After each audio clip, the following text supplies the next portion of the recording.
Yeah.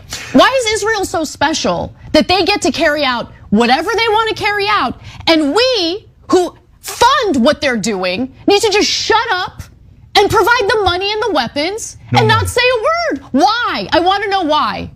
Yeah. And given these bombings are being done using our tax dollars, perhaps we should ask some questions. For example, how does bombing a densely populated land strip filled 50% with children constitute self-defense? How does bombing hospitals, churches, mosques, and UN schools constitute self-defense? Well, you say if Hamas fighters are hiding in the hospital using the civilians as human shields, okay, let's say they are. Are you arguing that flattening the hospital and killing newborns in their incubators and their moms in the NICU, cancer patients, someone with a broken leg, the doctors, nurses, and just the women and kids hiding in the hospital, that's not a war crime? Because you would be wrong, according to international law. Well, why don't the people in Gaza just turn over Hamas militants to the Israelis? Okay, how do you propose they do that? Hamas is the de facto government in Gaza, and they're the ones with the guns. The leaders of Hamas aren't even in Gaza. And if they were, if you were a teenager living in an open-air prison, getting bombed day and night by, let's say, Mexico, and Mexican police kicked in the door and raided your house anytime they wanted and turned off the water and cut off your food, what are you going to do? Side with them? Help them while you're dying? That's like asking why black folks don't help or trust the police. Okay, but after 9/11, we bombed Afghanistan in self-defense. Yeah, we did. And did that put an end to Al-Qaeda or get bin Laden? No, it did not. Because like Hamas, bin Laden wasn't in the country we were bombing. President Obama got him 10 years later in Pakistan using special forces and without bombing scores of kids to death. Bombing Afghanistan did buy us a 20-year occupation that got us more enemies in the Muslim world when we scooped people up on the battlefield and dragged them off to Gitmo. And when we threw in a gratuitous war against Iraq based on lies by a Bush administration that traded on our anger and our fear, the world rose up against us as we committed torture and tossed former Iraqi police and soldiers into makeshift gulags, and those prisoners later turned into ISIS. Oh, and the Taliban are back in control of Afghanistan. So again, what is the goal of mass bombing Gaza? Is it to find the people Hamas militants abducted on October 7? Okay, how? By flattening whatever shelter they're taking from the bombs? Don't you risk killing them all by bombing them with the Palestinians? Just some relevant questions. And trust me, people do want answers. Over the weekend, protests erupted around the world with hundreds of thousands of demonstrators rallying in cities in Europe, the Middle East, Asia, Copenhagen, Rome, Stockholm, Kuala Lumpur. Scores took to the streets in the U.S., shutting down the Brooklyn Bridge in New York and a major highway in San Francisco. The call in each of these protests was for a ceasefire, a word that for some has somehow come to mean anti-Semitism and a lack of care about those who were brutally killed on October 7th, or even support for Hamas. So how then do you explain the family members of some of those being held by Hamas who are also calling for a ceasefire? And what would a ceasefire even mean? Well, it would literally mean both sides stop shooting. No more rockets into Israel, no more Israeli jets strafing Gaza. It would mean a prisoner swap negotiated by credible third parties, which sadly probably doesn't include us at this point. It would mean getting food, water, and medicine into Gaza and not pushing for 2 million Palestinians to expel themselves to Egypt or Jordan, likely to never be allowed to return. Hopefully, it would mean tamping down the McCarthyism and the doxing and anti-Semitism and Islamophobia and anti-Palestinian racism in our own country and in Europe. And then somebody, anybody, actually working to solve the real problem, which is a 56-year occupation of the West Bank and Gaza Strip that has sparked and will continue to spark vehement and, yes, even violent resistance, whether Hamas exists or not.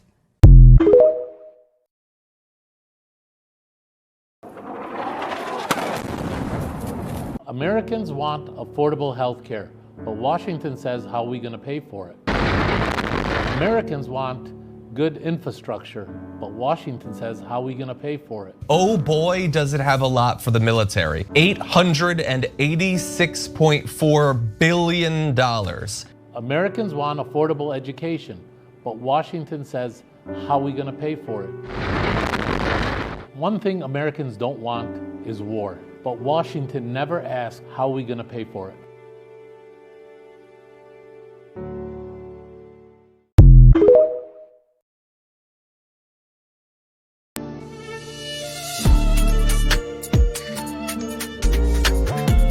Let's defund the IRS to pay for Israel's war crimes. That is what the House is voting to do in sending Israel $14.3 billion. Money that we could use here instead of killing children. Call to action, call your freaking senator, tell them I don't want my money funding a damn genocide.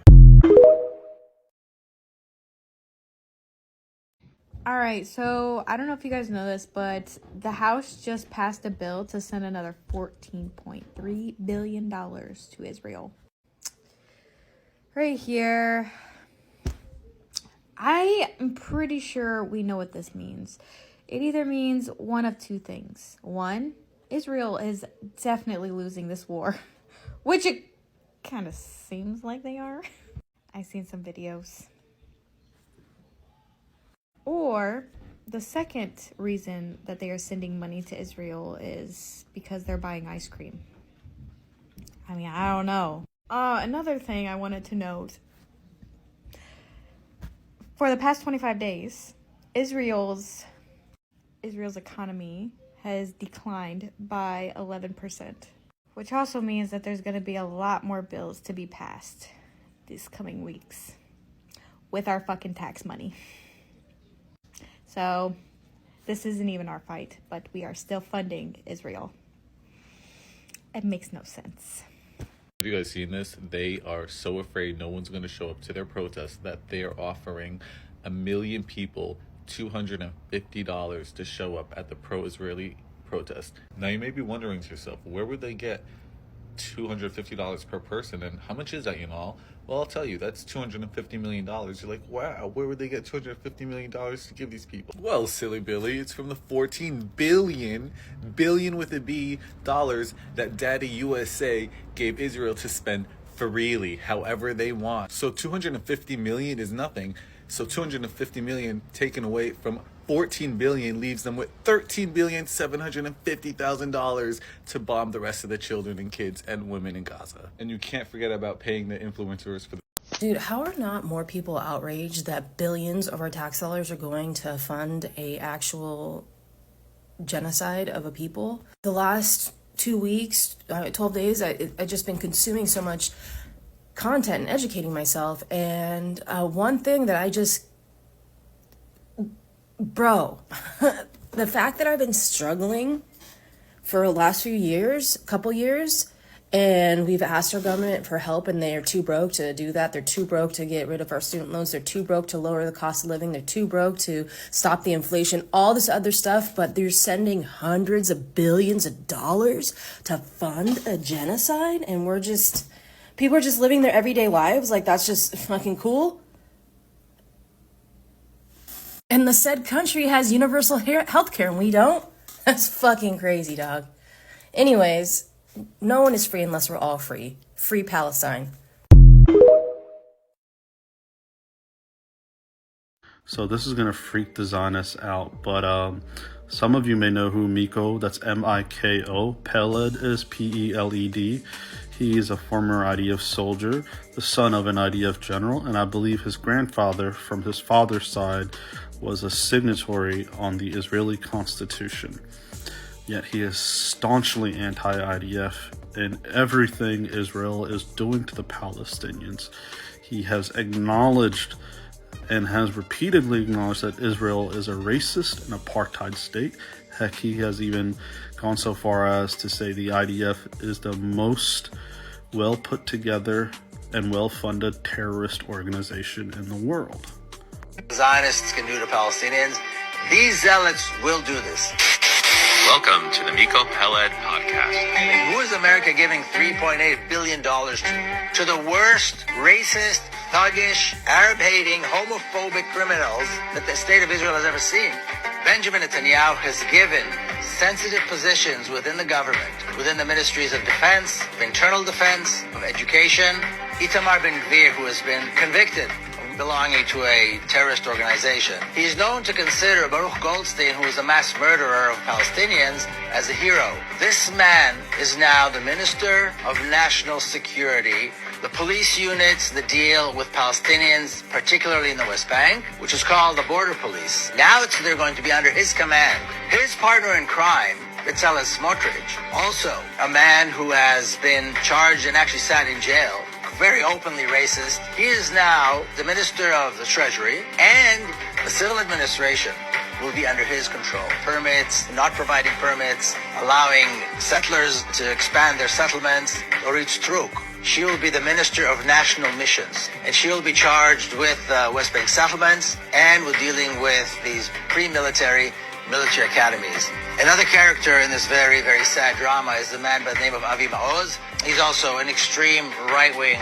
rabid, racist, Arab-hating, homophobe, who will be actually given a position within the Ministry of Education, teaching national identity and that sort of thing. He openly believes in conversion treatment for people who are LGBTQ and so forth. And he will be dealing with establishing curricula for the Israeli schools. The Yitzhak Wasserrauf, who is the right-hand man of Itamar Ben-Gvir. And he will be the Minister of the Development of the Galilee and the Negev, getting rid of the Arabs, is Judaizing these areas. This team that I just described are the core of the next Israeli government. We are absolutely going to see more land confiscations, Palestinian Bedouin towns. Those are going to be eliminated. Jerusalem for these people is the jewel in the crown.